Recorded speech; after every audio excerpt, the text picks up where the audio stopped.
राजस्थान में विधानसभा उपचुनाव चल रहे हैं। कई जगह प्रत्याशी अपना भाग्य आजमा रहे हैं। कई प्रत्याशी ऐसे हैं जिन्होंने नामांकन वापस ले लिया है, किसी ने किसी को समर्थन दे दिया है। इस वक्त मैं दौसा में मौजूद हूँ। यहाँ पर भी एक ऐसे प्रत्याशी रहे जिन्होंने जैसे ही अपना नामांकन फॉर्म दाखिल किया तो काफ़ी चर्चा में रहे और ऐसी उम्मीद की जा रही थी कि ये अंत तक चुनाव में डटे रहेंगे और एक कड़ी टक्कर देंगे। लेकिन उन्होंने अपना जो चुनावी फॉर्म था, नामांकन था, वो वापस ले लिया और बीजेपी के प्रत्याशी जगमोहन मीणा को समर्थन दे दिया। आज मेरे साथ हैं रोहित कुमार, चायवाला के नाम से मशहूर हैं। इनसे जानेंगे क्या कारण रहे रोहित जी आपको अपना नामांकन फॉर्म वापस लेना पड़ा और बीजेपी के जो प्रत्याशी हैं जगमोहन मीणा उनको समर्थन देना पड़ा। देखिए, मैं शुरुआत से भारतीय जनता पार्टी का कार्यकर्ता रहा हूँ। 2014 में मैंने विद्यार्थी परिषद ज्वाइन की थी और तब से लेके आज तक विद्यार्थी परिषद के, संघ परिवार के और भारतीय जनता पार्टी के जो सिद्धांत हैं, जो संस्कार है, वो मेरे अंदर रहे हैं। नामांकन भरने से पहले भी और नामांकन भरने के बाद भी आप मेरा कोई भी इंटरव्यू उठा के देख लीजिए। मैंने हमेशा यही कहा है कि भाजपा हमारी माँ है। नाराज़गी है, उस नाराज़गी को इस विरोध के रूप में प्रकट किया है और आगे भी कभी ज़रूरत पड़ेगी तो प्रकट करेंगे। क्योंकि किसी ने बहुत खूब कहा है कि उसूलों पर अगर आँच आए तो टकराना ज़रूरी है और अगर जिंदा हो तो जिंदा नजर आना ज़रूरी है।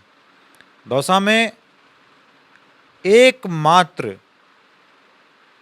मैं था जिसने इस कदर विरोध किया कि राष्ट्रीय स्तर तक आज जो भी दौसा के लोगों की पीड़ा थी, या मैं कहूं कि एक सामान्य वर्ग की पीड़ा थी, वो राष्ट्रीय स्तर तक दर्ज हुई। अगर मैं नामांकन नहीं भरता, अगर मैं ये विरोध की आवाज़ नहीं उठाता तो शायद ये पीड़ा लोगों के मनों के अंदर ही रहती, बाहर निकल के नहीं आती और कहीं ना कहीं मनों की जो पीड़ा होती है उसके परिणाम बहुत दुखद होते हैं। हो सकता था कि वो पीड़ा के कारण आज सामान्य वर्ग रूठ कर कहीं किसी और जगह चला जाता तो उसका दुष्परिणाम भाजपा को भी होता, उसका दुष्परिणाम दौसा को भी होता। तो सबसे बड़ा कारण तो ये रहा। दूसरा मुख्य कारण, शुरुआत से लेकर आज तक मैंने सदैव, आप मेरा डे 1 का भी कोई इंटरव्यू उठा के देखेंगे जो आज से जून जुलाई के आसपास का, जब मैंने दौसा विधानसभा चुनाव में तैयारियां शुरू की थी, तो मेरा प्रथम जो मुद्दा था, उद्देश्य था, वो था दौसा को अति संवेदनशील क्षेत्र मुक्त बनाना। वो जब बनता जब दौसा में जो जातिवाद की खाइयां आज से पहले के नेताओं ने खोदी थी, वो खाइयां भरती। मेरे चुनावी घोषणा पत्र में देख लीजिए, मैं तैयारी कर रहा था जब के संकल्प पत्र में देख लीजिए, या नामांकन भरने के बाद जो मैंने घोषणाएं की, जो इंटरव्यू दिए, वो देख लीजिए। मैंने एक बात कही कि मेरा प्रथम मुद्दा यही है कि दौसा से जातिवाद को दूर करके शांति और सौहार्द की स्थापना करना चाहता हूँ। मेरे जैसे जैसे मेरा चुनावी सफ़र नामांकन भरने के बाद आगे बढ़ता गया, वैसे वैसे मैंने एक चीज़ देखी, महसूस की कि दौसा का जो चुनाव था वो जगमोहन मीणा डीसी बैरवा वर्सेस रोहित शर्मा ना होके बैरवा वर्सेस मीणा वर्सेस ब्राह्मण हो गया था।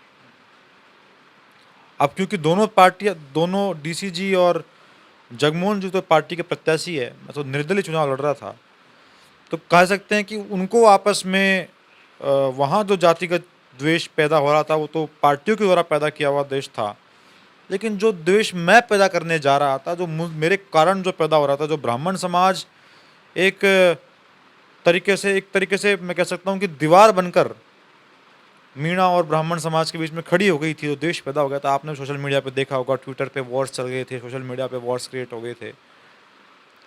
ब्राह्मण वर्सेस मीणा की लड़ाई हो गई थी, क्योंकि डीसीजी तो खैर थे ही नहीं, टक्कर ही एक तरीके से माना जाता था कि इधर रहेगी, ये लोगों के समीकरण थे।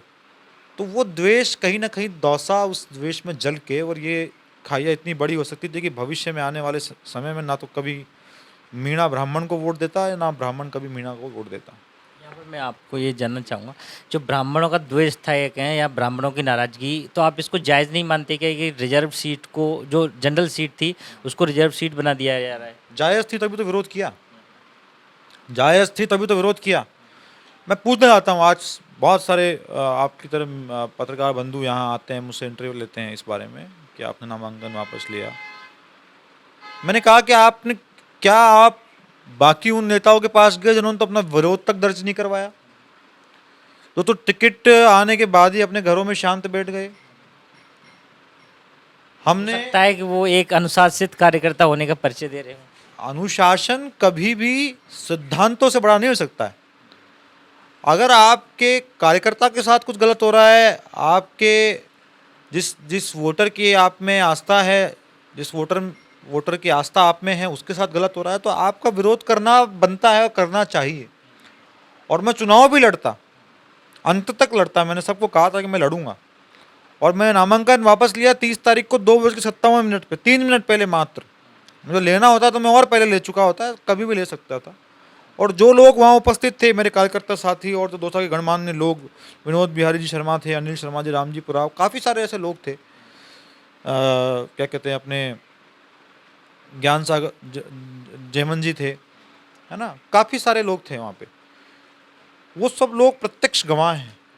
दुखी मन से आंखों में आंसू लेके मैंने अपना नामांकन वापस लिया था, ये सोच के वापस लिया था कि आज कहीं ऐसा ना हो कि मैं चुनाव लड़के हो सकता था 20-30 हज़ार वोट ले भी आता, लेकिन सदा सदा के लिए ब्राह्मण समाज के माथे पर भारतीय जनता पार्टी से दगा करने का कलंक लग जाता।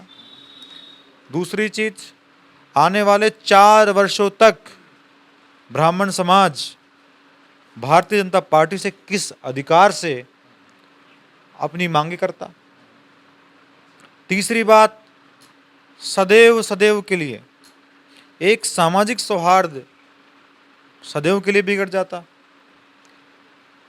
और सबसे मुख्य चीज, जिन सिद्धांतों को लेकर मैंने राजनीति में कदम रखा था जातिवाद के खिलाफ, कल को कोई आप ही जैसा पत्रकार बंधु मुझसे पूछता था कि क्या हुआ, आप तो जातिवाद की बातें करते थे और आज ब्राह्मणों में मीणा में लड़ाई है और ये लट चल रहे हैं और आपके कारण चल रहे हैं, तो शायद उनको जवाब देने के लिए मेरे पास जवाब नहीं होता।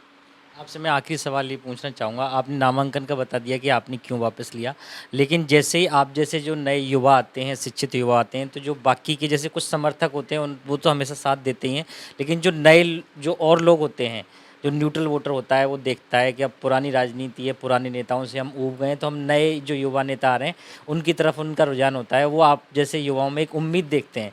लेकिन जब आप ऐसे समर्थन दे देते हैं किसी को या फॉर्म वापस ले लेते हैं, जो उनकी उम्मीदें हैं उन पर भी पानी फिर जाता है। फिर जैसे कि आप वापस आप कभी जाएंगे चुनाव में, तो दोबारा भरोसा करने में थोड़ा उनको डर लगता है, तो उस पर क्या कहेंगे? वापस गए कहाँ हैं हम?